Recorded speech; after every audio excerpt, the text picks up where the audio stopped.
পাহাড়ে পাহাড়ে আমরা যাচ্ছি পাহাড়ে, যে ছিল দূরের কোণে লুকিয়ে।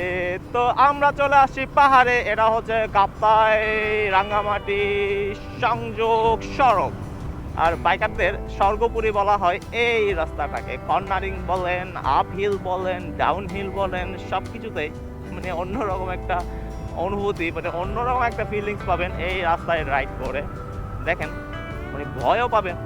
দেখেন এই কর্নারিংটা, অনেক সরু একটা রাস্তা এবং প্রশস্ত, আপহিলগুলো অনেক বেশি।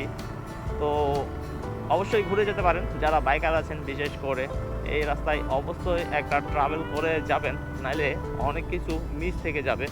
যেমন বান্দরবনের রাস্তাগুলা বলেন, মানে অন্য রাস্তাগুলোর একরকম, মানে এটার মানে মজাটা যে কীরকম সেটা মানে বলে বোঝাতে পারবো না।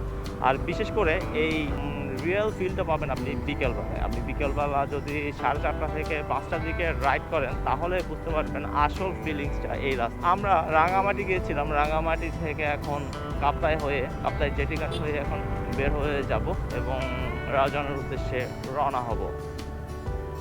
স্বাগতম আপনাকে বাইকারদের স্বর্গপুরীতে। এই রাস্তাকে বলা হয় বাইকারদের স্বর্গপুরী। আসলে এতটাই সুন্দর।